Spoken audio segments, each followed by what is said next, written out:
Hey, I know I've been in and out and all around, not really consistent, but if you know, you know, I have been going through some personal stuff. My mom has been sick and I've been dealing with that, plus everything else that I like to stack my plate with. But I'm not here to talk about that. I'm here to talk about the world. I've been using the world as a distraction for myself, and it's a good thing, it's a bad thing. I find myself watching a lot of C-SPAN, which I compare to Jerry Springer because I'm like, these arguments are like, yeah, back in the day, Jerry Springer, but that's all in jest. It is, I think, a great place to see our Congress people talking and sharing their opinions and sharing facts and getting actual information because it's coming straight from their mouths and you can't really maneuver that too much if you're watching it in real time. That's why I do try to watch people talk in real time so that it cannot be, because you can kind of see when they take off the screen. You can kind of, you kind of have to look at things and see how it could be manipulated. That's just me. Not everybody does that. Tries to see the other side of things, tries to see where they're trying to manipulate us. But regardless, that is not why I'm here. I happened to tune in yesterday and I was watching the one about PBS, and I'm an avid believer in the importance of PBS. So if that triggers you, probably don't want to follow me because I believe in a lot of things like that. PBS has been around for a long time, and it's been a resource for a lot of people. And a lot of what I heard yesterday was there were so many outlets for news, and that's true, which if you are privileged enough to be able to get all those outlets of news, then you can do your due diligence and you can cross-reference your resources. You can actually look into things and you don't only have to get biased information. And I get that there is biased information going around even with PBS and NPR. Okay, that needs to be dealt with. I'm not saying that they should be sticking to facts and have their credible resources and everything listed. I think that's important for all news outlets, but we cannot necessarily control all news outlets. I see that we're going after PBS because they get government funding, so we can control that. But that to say it's not a government-run program or platform, so therefore it shouldn't be one-sided and biased in just whatever the government accepts to be reported. Anyway, I move on because that's not really the focus of my little conversation today. My focus is more on kids' education. It's not necessarily just little kids, but yes, little kids.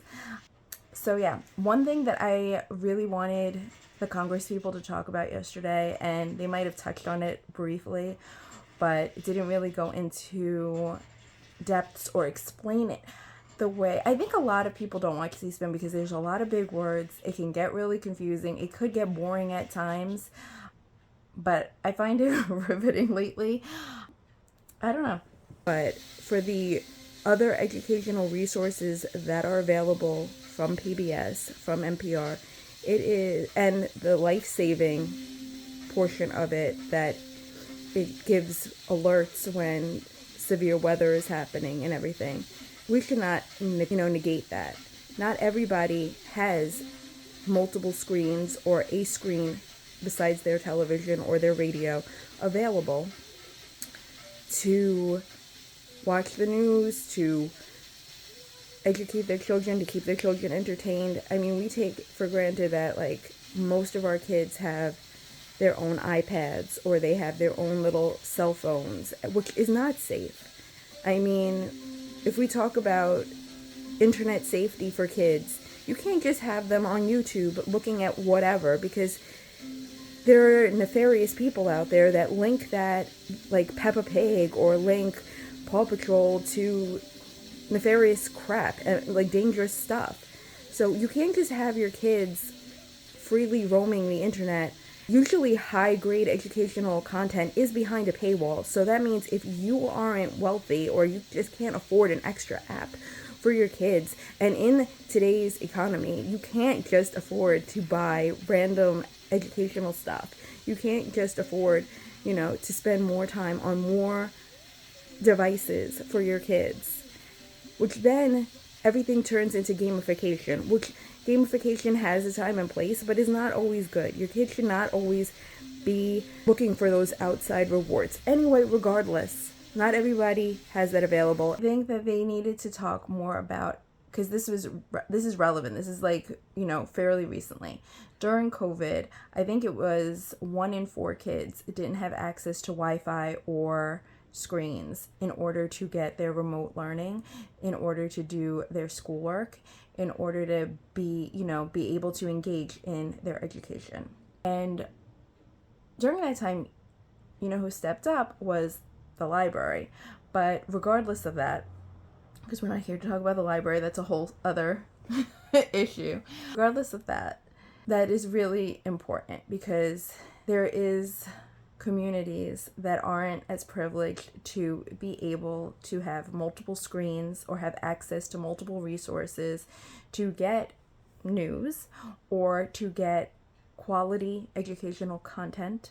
The great thing about PBS is, just like libraries, it is for everybody. So whether you have money, wealth resources, or whether you have that or whether you don't, you have access to it, and it is for everyone, and everyone can use it if they want to, and have that opportunity to see it, use it, understand it, learn from it. Another thing that was talked about a lot was Sesame Street, and some of it was in jest, but when it comes down to it, yes, Sesame Street a few years ago, I don't know how long, it didn't feel like 10 years, but they said 10 years ago, was purchased or was, HBO acquired it, and they were they put their stuff on. But when Sesame Street was on PBS, it was available to everyone because PBS is free. You don't have to pay for it. When Sesame Street was moved to HBO, you then had to subscribe to HBO. It was also cut from PBS's lineup, where it wasn't played as often, and they cut the time of it. It used to be 1 hour show. It got cut to a half an hour. So I think that it's funny that HBO decides, this is not making a profit for me, because 1, it is not a for-profit program. Number 2, it is focused on early childhood education and not focused necessarily, while they do have products, not focused on, creating new products like other shows like Paw Patrol, which has a new fleet of toys every month. At least when my son was obsessed with it, we had new wish list of new seasons of Paw Patrol every month. Sesame Street ain't like that. Sesame Street is a PBS show. It is geared towards education, learning, social, emotional learning, all these other things that are not money making, okay? And what it brings me back to is I'm a huge lover, supporter, fan of Fred Rogers, otherwise known as Mr. Rogers. And one of the things that he did for his show, which Mr. Rogers' Neighborhood back in the day, was he did not want products for kids to consume. He said we were making our kids consumers at a young age with the childhood shows that were on, or with the shows and things that were on, that what the TV was being used for. And now we're training our kids to consume with those other things. It would be the same way on YouTube. It would be the same way on other apps. It would be the same way on other television programs. Channel 13 does not do that. Yes, they do fundraising. Yes, they have products for their PBS shows, but they can never compare to those other educational programs. They cannot compare themselves to Paw Patrol or whatever is out there nowadays that have huge toy lines, with it. That's not what they're for. Sesame Street was made for PBS.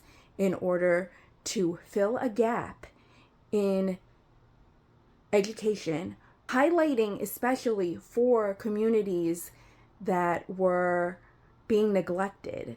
And it's foolish to, and this is why diversity and stuff is important, because you have to learn outside your bubble. It's easy to compare everything to your experience, but we all don't have the same experience. And with conversations, with storytelling, you don't have to agree with everyone, but you don't have to negate them either. You know, you can hear people's stories, you can think without getting all hurt. Just because your life and you have the ability to have things doesn't mean that you're evil. You know, it just means that you were able to experience the world with one filter, and other people experience it with other filters. And what we want is to be able to learn from each other. So stop getting hurt by other people's opinions, other people's walks of life, and start listening.